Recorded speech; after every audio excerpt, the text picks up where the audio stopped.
appreciate that. I love it. Oh, yeah, I do. They're all family of my own. I'm on down, ain't it? All right. Painting is funny. I love painting to death. Oh, mercy.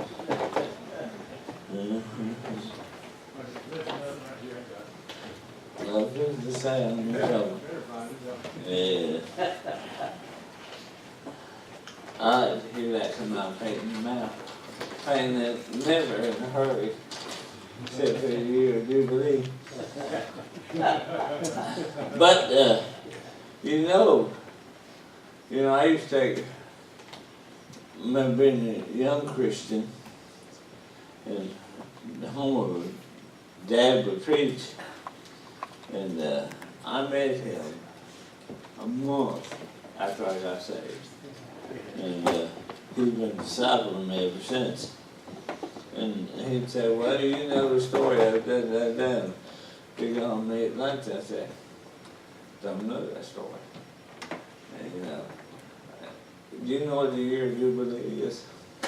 In Israel, back in the day, way back there, they couldn't sell their land except for a 50-year lease.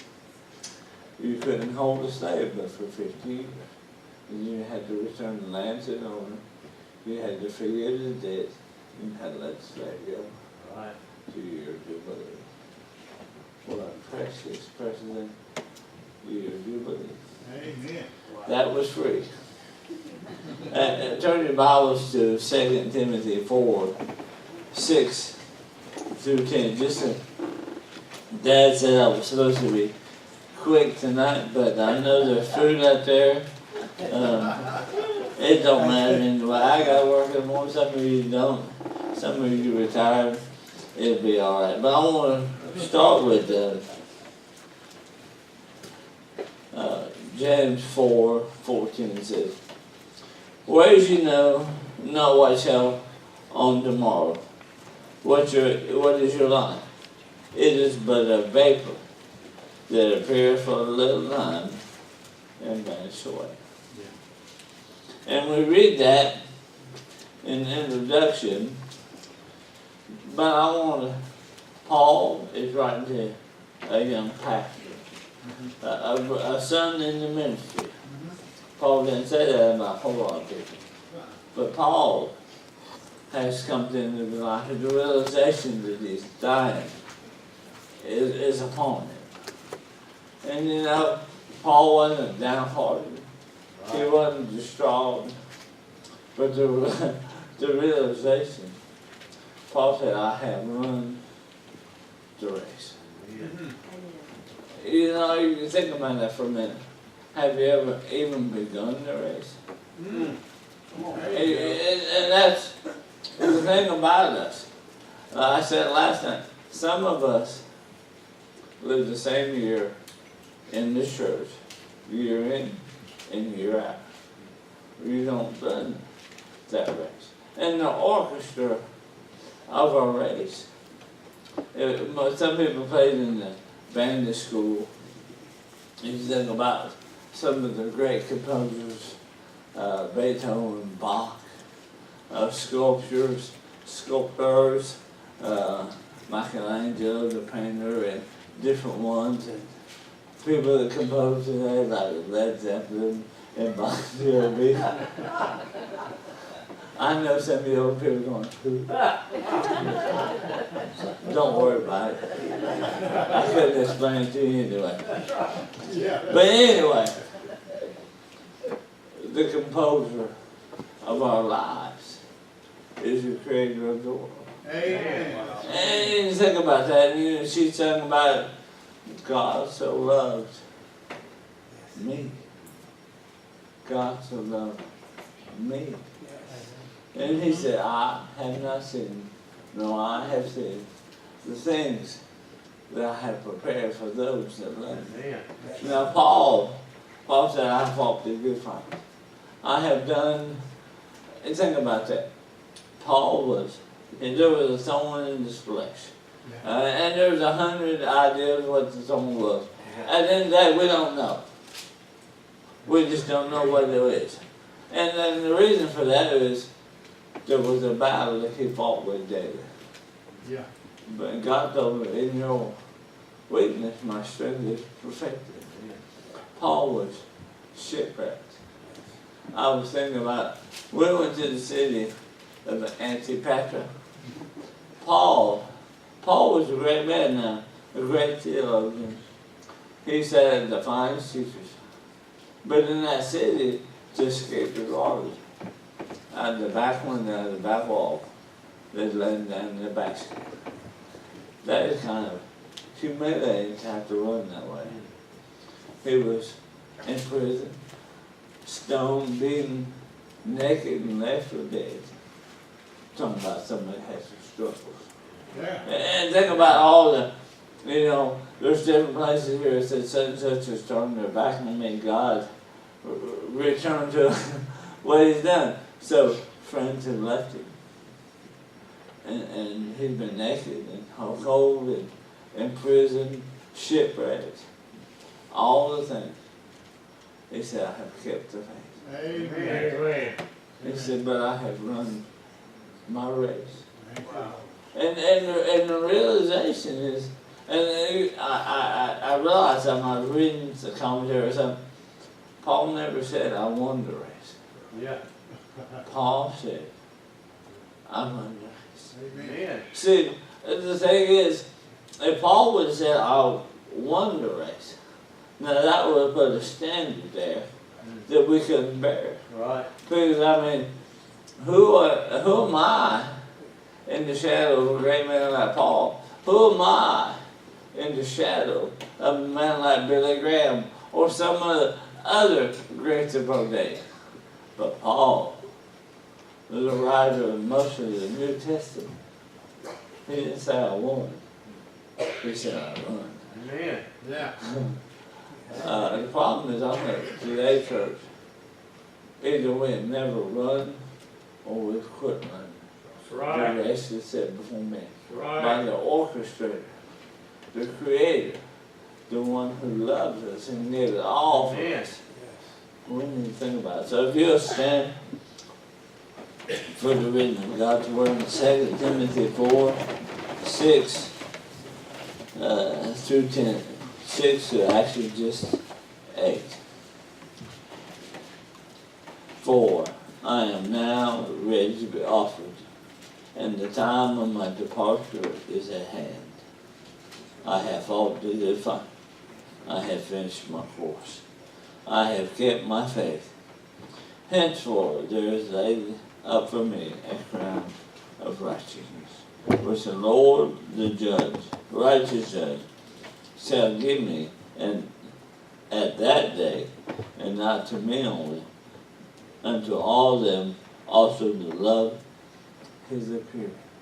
Let's go to our rest. Father God, as we humble ourselves before you tonight, we just ask that you would remove the scales from our ears and eyes, that we might see and hear Yes, Lord. the goodness and the grace of who you are, Father. And these things we ask. In your Son's name, amen. Are you ready for the end tomorrow? Life changes in a moment, in the twinkling of an eye. Right. And it really does. Paul said, and if you read his letters, first time he was in prison, he knew he was going to get out. Yeah. Paul had plans to go to Rome and wanted to go on to Spain. There's speculation whether he did or not. We don't know, but we know that he was dying. But he says, I'm ready to depart. Are you ready? If you're debilitated tomorrow, are you ready to go? Do you feel like that you've done? Are you ready to meet him? I know that if you're saved, you're ready to meet him. That's not what I want to say. Everyone wants to hear, well done, good and faithful son, or good and faithful daughter.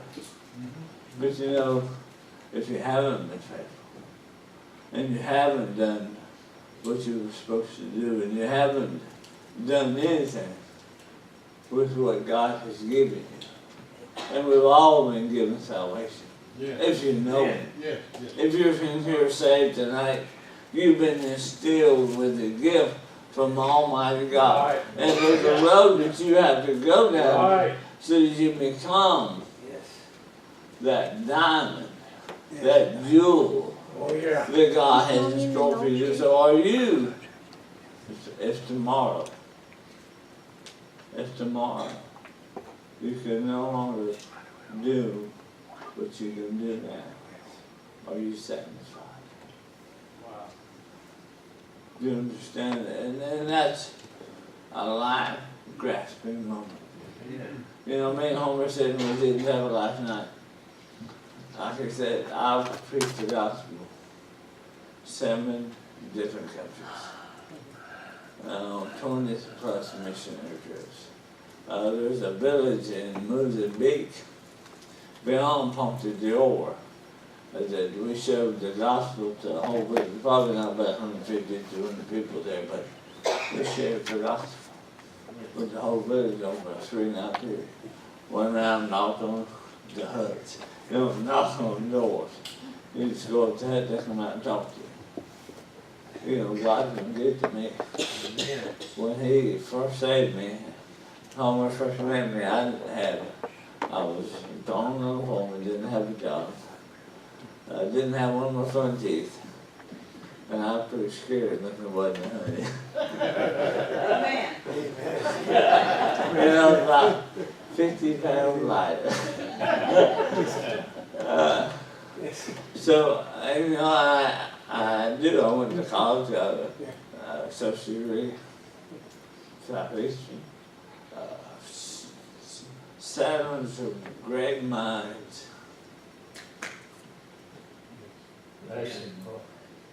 But it's been a fight. Yeah. Paul said, you think about it. He was in prison. And his friends, some of them left him. First look at me, he said, you know, Paul stayed into heaven and he never wrote all that he seen.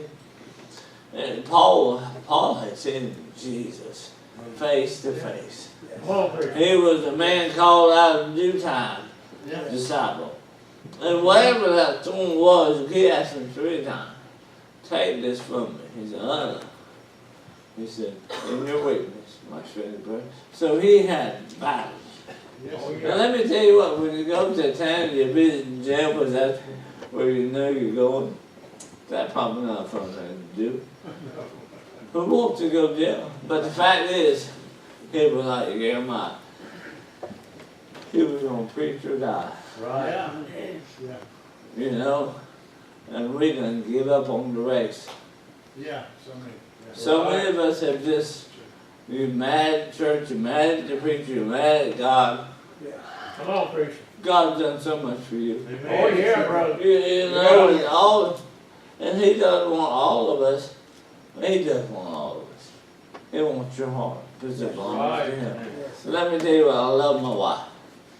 And other than God, I love her. Period. And then my children, and then my in-laws. I have the greatest mother-in-law there ever was. She's a good woman. But that's how it is, and she understands that. God has my heart first. Yeah. That's so that I can be the Right, husband, brother. the father that I need to be. I ain't perfect. I ain't perfect. Paul wasn't perfect. That's right. And you know, we all have struggles, but we gotta fight. As long as there's breath in our lungs and strength in our feet, we gotta fight the good fight. Right. And run the course is that I have finished my course. Right. I have finished my course. I don't have to run anybody else's race but mine. Yes. For far too much, we won't run what somebody else is running.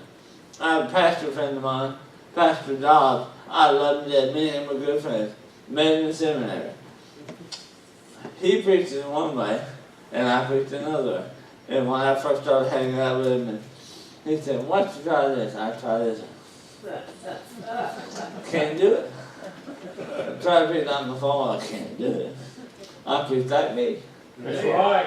I am Right, me. brother. Right. Wonderfully, uniquely Right. me. And not everybody likes me, amen. And that's okay, I've learned to be that way. But my course is my course. That's right. And your course is your course. Come on, And preacher. you're not held accountable for what I do. That's right. And you're not held, and I'm not held accountable for what you do. Right. Now I'm accountable for what I've been told to tell you, and now what you do with it is totally up to you. Right. That's right. I have no dominion over that. All I am is a messenger. Right. And what you do with it is between you and the Lord. Right. But God, remember what He tells the disciples. He said, take up your cross and follow me.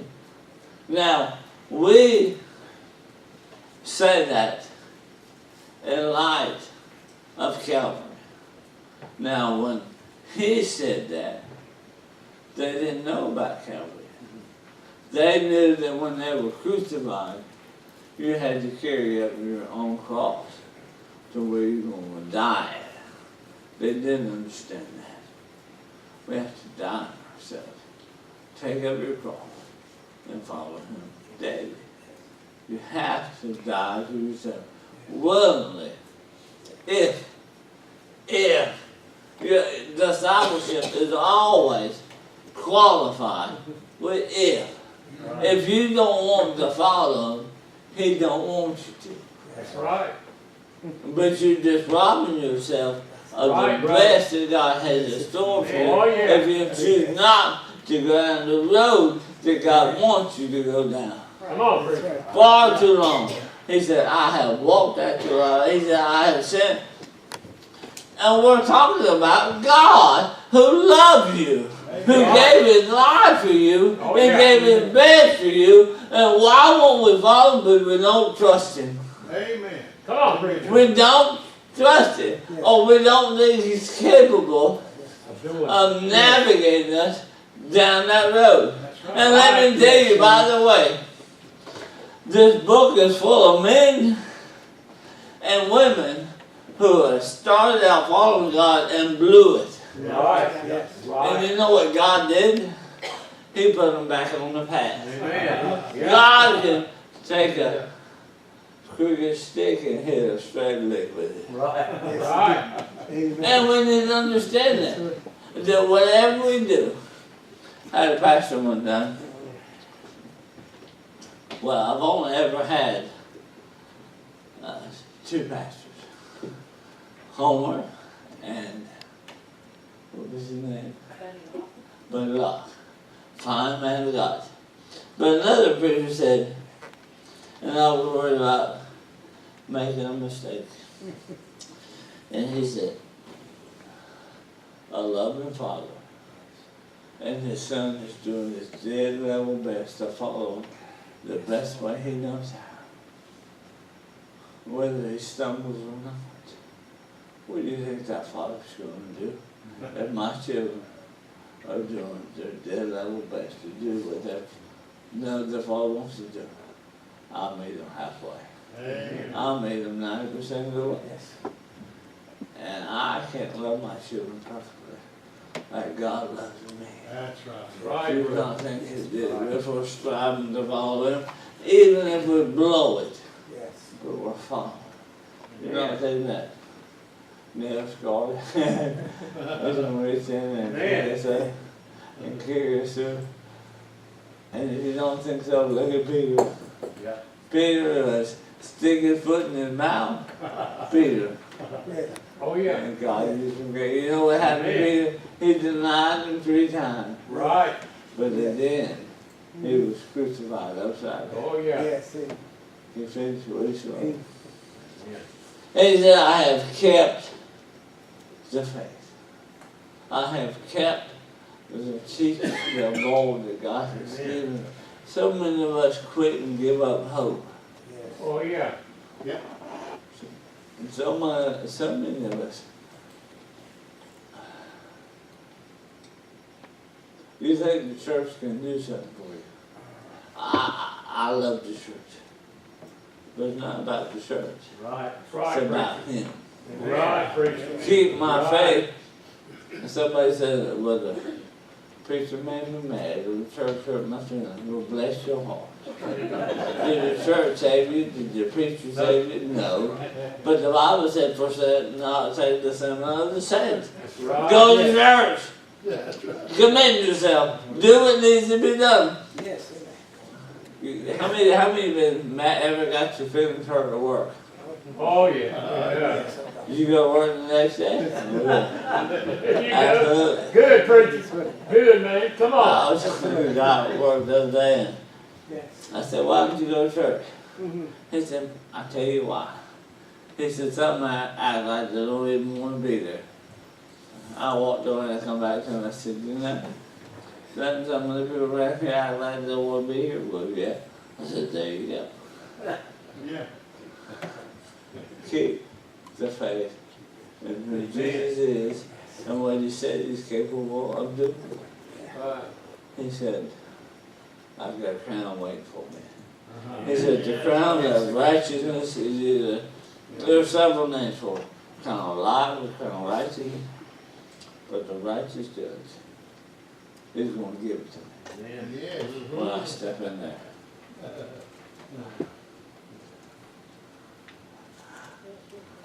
Come on, preacher. Good step. My father, God rest his soul, he gave me the best he could give me. But it wasn't a very loving, compassionate man. Never had a very close relationship with him. But my father, I've always wrestled with the fact of how a holy and righteous God loves somebody like me. Come on, preacher. Yeah. Yeah, it's good. But you That's understand good, buddy. that when I step into heaven because of the shed blood of Christ, Amen. I'm not standing before Him. Yeah, brother. It says, the righteous judge will place on me a crown. Oh, yeah. Yeah. For those that love His appearing, those that have kept the faith, those that have done and run the race. But let me tell you what, if you haven't run the race, I wonder if you know the man. Amen. Yeah, that's good. You understand that if you haven't kept the faith, maybe you never had the faith. If you haven't run the race, maybe you never got in the race, but you don't know who He is. Right. We're playing in church. Yep. Yep. People are dying and going to hell around us for the simple fact we have quit running the race that had been orchestrated by the Creator Himself. Do Oh, you yeah. understand? Yeah. The Hebrew says He's the author and finisher. Right. And in the book of Philippians, He said, He who began a good work in you, finish. But there's something that we have to do. We have to surrender. Right. And we have to keep the faith. When Right. it ain't working like it should, it's not that it don't work. It's that we have read or done something we shouldn't have done. Right. We have to go back to the book. And the word talks about not reading in direction. We've got to get to the book. We was in Mozambique. We had an interpreter with us. I was sitting there with Pastor Homer. We're sitting at the table. And he said, Homer was making sure that the interpreter knew what Homer was saying. He said, and I forgot, he said, Homer said, this is when I said X, Y, Z. He said, now tell me what I just said. And he said something. He said, no, that's not what I said. Tell me again. So they go back and forth, and they finally got on the same page. I think what Paul was talking about is we need to be on the same page with God. Amen. I think we are Yeah. using the same language, but we don't mean the same thing. I had met somebody somewhere. He said, we support missions. And I've known this guy for a couple of years. As far as I know, he hadn't given one dime to missions. He might give some money away to here and there, which is a good thing. But he hadn't donated any money, time, resources, or anything to missions. So how can you say you do support missions when you don't do missions? So see, church, we say one thing, and it means something else. For far too long, God's standard is here, and we've got our standard here. Amen. Mm-hmm. You're right. He said, take up your cross. And you say, okay, Lord, I'll follow you, but I ain't picking up my cross. You can't follow. Right. You say, I've done this. If you're doing the same thing that you did last year, without adding anything to it, I wonder if you're making a difference. Kind of like NASCAR. All them fellas do is go around in a circle. They never go anywhere. Every year they go to the same time. They don't ever go nowhere. They go in circles. And NASCAR kind of like us in Jerusalem. We just go in circles. It's time for us to run the race that's set before us. Right. Church, are we ready to see Him? If your life was to end today, could you say, I have run my race? What God has prepared for me. Are you ready? Or since I have Paul had Timothy, I've done all that God wanted me to do, the best I know. I've run that race. I'm ready to go sing. Church, if you had to wake up in heaven tomorrow, when you stood before Him, could you say, God, I've run my race? And where would you come?